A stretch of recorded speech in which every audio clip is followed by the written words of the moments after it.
Catfish are a fish that are found on all continents. There are saltwater catfish, there's brackish water catfish, there's freshwater catfish. Many catfish that we consume are farm raised, but there are some wild ones available. At the Hyde Park campus, many times we fabricate a blue cat, which you may see at roughly 9 o'clock on the photograph down below. They come from the Chesapeake Bay. They're a highly invasive species that was introduced to the Chesapeake, and it didn't have any natural predators, so that population got away from the Department of Parks and Natural Resources, so now they're begging people to go catch them. Many times when you buy catfish, because it's such a challenging fish, they'll come in filleted. It has a nice firm flesh, generally a sweet flavor or slightly earthy, but you'll find catfish farms throughout the south of the United States as well as Southeast Asia. Jacks are an interesting family. They're very high activity, very oily, very strong flavored, very hard boned, so definitely requiring the up and over. We have a handful of jacks here, and you may be wondering why there's some jacks on the top right corner of the screen. If you just kind of look at the one on the left, and it's got the ball tips on the end, and then it comes down to the center and then goes out towards the right. And look at the jack fins. They come from the body, go up and then down, and then they come down off the ventral side and out towards the tail. Very reminiscent of the same shape. So we call those jack-like fins. The three jacks that we commonly talk about are the greater amberjack, which is up top says it, greater amberjack, and the fish next to it is also a greater amberjack. That fish will get up to 6 feet long, quite big. Traditionally sport caught in the Gulf of Mexico, not eaten commercially very much. The lesser amberjack, the one on the bottom of the column, that's found in the Atlantic side and consumed a little bit more often. Probably the one we know of the most would be the yellowtail amberjack that we find in California. We find it in Hawaii. If you get it from a farm in Japan, you may see it listed as hamachi and then served in sushi restaurants. The wild ones referred to as hiramasa. We also have a farm in Hawaii called Kona Blue, and they made up their own name and had a trademark. They blended Kona and hamachi and came up with kampachi. It's a very loved fish. Jacks are an interesting family. They're very high activity, very oily, very strong flavored, very hard boned, so definitely requiring the up and over. We have a handful of jacks here, and you may be wondering why there's some jacks on the top right corner of the screen. If you just kind of look at the one on the left, and it's got the ball tips on the end, and then it comes down to the center and then goes out towards the right. And look at the jack fins. They come from the body, go up and then down, and then they come down off the ventral side and out towards the tail. Very reminiscent of the same shape. So we call those jack-like fins. The three jacks that we commonly talk about are the greater amberjack, which is up top says it, greater amberjack, and the fish next to it is also a greater amberjack. That fish will get up to 6 feet long, quite big. Traditionally sport caught in the Gulf of Mexico, not eaten commercially very much. The lesser amberjack, the one on the bottom of the column, that's found in the Atlantic side and consumed a little bit more often. Probably the one we know of the most would be the yellowtail amberjack that we find in California. We find it in Hawaii. If you get it from a farm in Japan, you may see it listed as hamachi and then served in sushi restaurants. The wild ones referred to as hiramasa. We also have a farm in Hawaii called Kona Blue, and they made up their own name and had a trademark. They blended Kona and hamachi and came up with kampachi. It's a very loved fish. Tuna and mackerel are their own family. The whole family is lumped together and called Scombridae. You may remember scombroid toxin, which is a histamine, what you learned about in food safety. Here's a good opportunity. If you don't know what scombroid does to you, go back and revisit your notes or the book, because this is something you don't ever want your customers getting. They will not come back, and they will make sure no one comes in your restaurant. But all the fish have it. It just happens to get released from time and temperature abuse. Now, fish are supposed to be 28 to 32 degrees. It's pretty tough to get a big 400 or 500 pound tuna down at 28 degrees in 2 hours or less when you catch it in 82 degree water. So if you don't have a blast chiller, this is one more reason to make sure you're buying fish from commercially licensed fishermen, because the average person doesn't know this. Fun fact, yellowfin, bluefin, and big eye tuna are the three fish the Food and Drug Administration allows you to cook, but keep it in the temperature danger zone. Reasoning there, they don't have parasites. Check out this fascinating article and videos on ikejime, which is a traditional Japanese method of killing the fish but preserving the texture and consistency. Here we have the majestic yellowfin tuna. These fish get just under 500 pounds in weight. They're quite long, 6-7 feet. You'll notice the one in the top is an actual photograph and the one in the middle is a watercolor. But the one up top looks only slightly different because its forward dorsal fin is retracted into its body.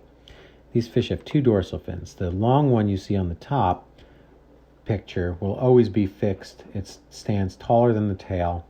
Between that fin and the tail, it's got a series of finlets. They have bones. Those are not adipose fins. From the tail to the anal fin, there's more finlets. And it's got your classical pelvics and pectoral fins. This fish is built for speed. Look at the shape. It's so hydrodynamic. When they sell these fish, we can buy them usually headed and gutted, and then they'll dress it, in which case, with all the fins off, it looks like the end of a bullet, so sometimes they refer to them as bullets. We can buy loins, where they cut the fish lengthwise into 4 quarters, or we can buy it in wheels, where they cross-cut the fish. I want to make sure you distinctly understand that it's not a steak, because a steak is a portion cut, and that would be a much too big portion. This fish lives all around the world, found between the Tropic of Cancer and Capricorn. Lovely fish. We use it quite a bit in the restaurants and the global cuisine classes. The yellowfin's bigger cousin, the bluefin, has 2 species. We have Atlantic bluefin, which is very precarious right now, and the Pacific bluefin. Most of the Atlantic bluefin has been fished out to satisfy Japan's insatiable craze for sashimi. I would recommend highly, if you have 12 minutes to spare, and you probably should because you're on quarantine, look up the King of Sushi. Do a YouTube search. Trust me, it's a 12-minute video where you will learn more about bluefin than you thought was possible. This fish, as you can see on the right, pretty big, get up to 12 feet long, 1,400 pounds, and they'll swim 72 miles an hour. They are the missiles of the deep. This slide does a great job of comparing the 2 tunas. Neither one of them is better than the other, they're just different. Yellowfin and big eye will be referred to as ahi in sushi restaurants. Ahi is a Hawaiian word for fire, and it gets that name because of the color. If you notice those tree ring-like muscle structures, that's why you'll see tunas being held by their tails. It's pretty tough to damage that meat. The one on the bottom right, the bluefin, looks like a piece of red meat. Looks like an export rib for prime rib.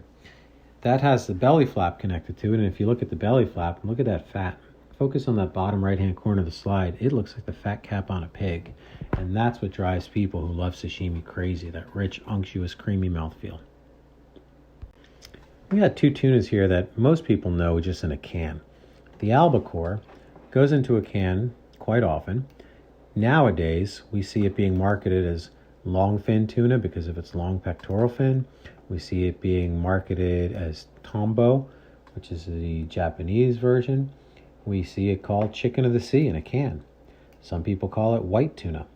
Nonetheless, you either love it or you hate it. It's kind of polarizing. We get quite a few of these in every few months for the high production volume class. We'll bring them in headed and gutted, and we'll always cut them into loins. We'll send them down to the egg, and they'll use them for the grill. The challenge with this fish is finding one that may or may not be dolphin safe. Back in the days of when it was called chicken of the sea and the insatiable thirst for getting as many of them into a can as possible, fishermen would encircle pods of dolphins knowing that the tuna were underneath them. The dolphins would hopefully jump out of the net and leave behind lots of albacore. Sadly, many dolphins didn't make it and they would die. So now, to be called dolphin safe, they're traditionally caught on hook and line or poles, or even in nets where they do not chase pods of dolphins. The skipjack beneath it is also put in cans, so if you ever go to the grocery store and you see chunk white, it's going to be the albacore, and if you see chunk light, it's going to be the darker flesh skipjack quite often. Sometimes they use that designation for yellowfin. Bonito is a mackerel. Now, if you ask me, its best use is bait, but I don't want to offend anyone. So in the culinary world, quite often they take the fish, they cut it into 4 loins. Then they take those loins and they dry them out and smoke them. Then they make something called katsuobushi. What you see in the bag on the far right is a 1-pound bag we have in the storeroom for $26. It's very light, so it's quite a large bag.